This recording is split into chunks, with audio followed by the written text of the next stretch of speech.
안녕하세요. 세류TV 김주현입니다.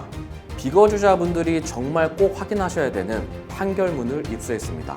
바로 LG과의 맞사위인 윤관 대표의 판결문인데요. 어떠한 소송이었냐? 배당소득을 222억을 얻고 종소세를 124억을 미납한 상태에서 강남세무서가 해당하는 세금을 과세하자 바로 불복 소송을 제기를 했습니다. 실제 해당하는 부분에 대한 소송에 대한 쟁점은 이 사람이 한국의 거주자에 해당을 하냐 안 하냐에 대한 부분이었는데요. 오늘 영상에서는 실제 비거주자의 지위를 어떻게 바라보고 있는지 주장하는 사람과 과세하려는 측의 주장을 함께 말씀드려보도록 하겠습니다. 최근 대기업 사위분의 행정소송이 굉장히 큰 이슈가 됐었어요. 어떤 소송이었냐면 실제 국내에서 배당소득을 222억을 받았는데 종합소득세를 124억을 납부를 안 한 겁니다. 그래서 강남세무서가 과세를 하자 바로 불복소송을 진행한 건입니다. 이건 실제 LG가의 사위인 윤관 대표의 소송에 대한 부분입니다. 실제 이 소송이 진행이 되면서 많은 이목이 집중되었어요.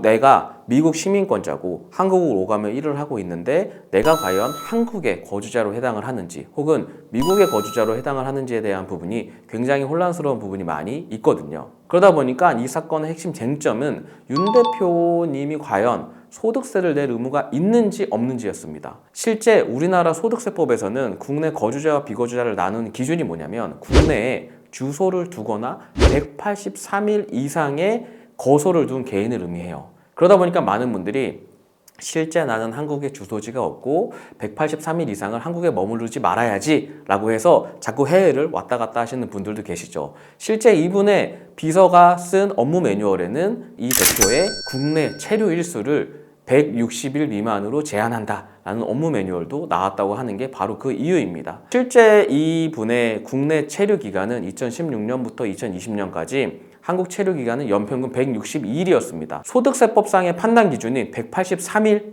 기준에서는 굉장히 밑돌고 있는 거죠. 그래서 나는 거주자 아니고 비거주자야. 그래서 한국에 소득세 낼 필요 없어 라고 불복을 제기한 거예요. 과연 그렇다면 실제 재판부는 어떻게 봤을까요? 실제 소득세법 시행령에서 바라보는 입장은 거주자의 주소에 대해서 국내에 생계를 같이 하는 가족 및 국내에 소재하는 자산의 유무 등 생활관계의 객관적인 사실을 다 보고 있다라고 나와 있습니다. 국내에 거주하는 개인이 계속해서 183일 이상 거주할 필요가 있는 직업을 가지거나 국내에 생계를 같이 하는 가족이 있고 또 그 직업 및 자산 상태에 비추어서 국내에 계속 183일 이상 거주할 것으로 인정이 되면 거주자로 보는 거예요.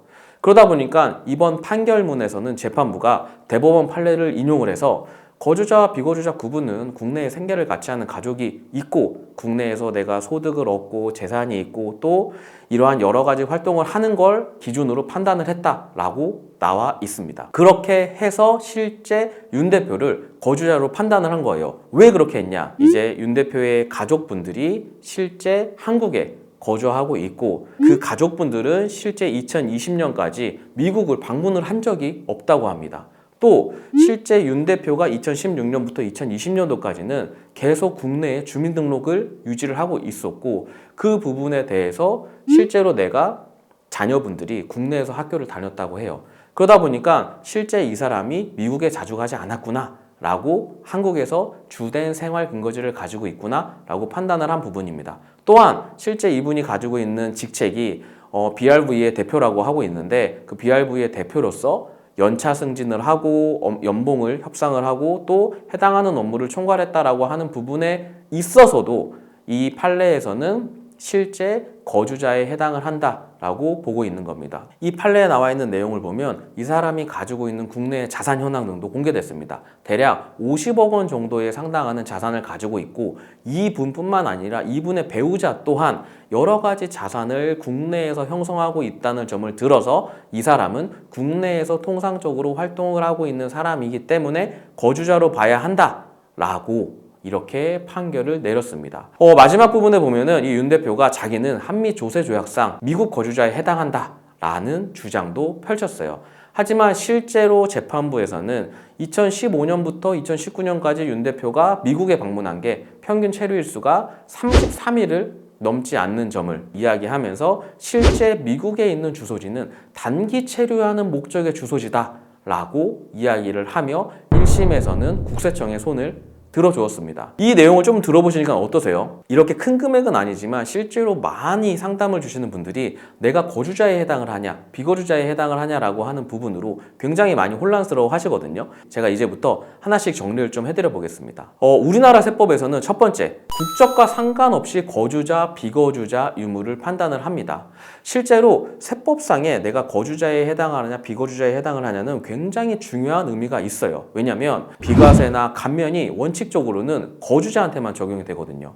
또 비거주자한테는 이러한 부분이 적용이 되지 않다 보니까 실제 내가 납부해야 되는 세금의 액수는 굉장히 큰 금액이 차이가 나게 되어 있습니다. 앞서 말씀드린 사례를 보면 실제 우리나라 소득세법에서 말하는 거주자라고 함은 내가 국내에 주소가 있거나 아니면 183일 이상의 거소를 둔 개인을 이야기한단 말이에요. 실제로 굉장히 쉬워 보이죠. 이 기준만 보면 굉장히 판단 기준이 쉬워 보입니다. 하지만 여기서 주의하셔야 된다라고 하는 건 실제 내가 183일 이상을 거주하지 않더라도 국내 거주자로 판단된 사례들이 굉장히 많이 있다는 걸 주의하셔야 돼요. 나뿐만 아니라 실제로 나와 함께 생활하는 가족이 어디에서 생활을 하고 있냐, 생활 증거지를 어디에 두고 있냐도 나의 거주자 유무를 판단을 함에 있어서는 굉장히 중요한 부분입니다. 그러다 보니까 실제 나는 비거주자로 인정을 받고 싶고 국세청은 거주자로 과세를 하고 싶고 이러한 상황들에 대해서 실제의 과세 범위에 대한 부분을 어디까지 볼 것이냐를 굉장히 많이 다투고 있다라고 보시면 좋을 것 같습니다. 단순히 이렇게 알려진 분들 뿐만 아니라 얼마 전엔 그런 이슈도 있었습니다. 해외 리그에서 뛰고 있는 프로축구 선수가 실제 외국에서 연봉을 되게 몇십억을 받는 거예요. 근데 이 사람이 나는 해외에서 활동을 하니까 국내 거주자에는 해당이 되지 않을 것 같아서 국내에다가는 해당하는 소득을 신고를 하지 않은 겁니다. 여러분 어떻게 생각하세요?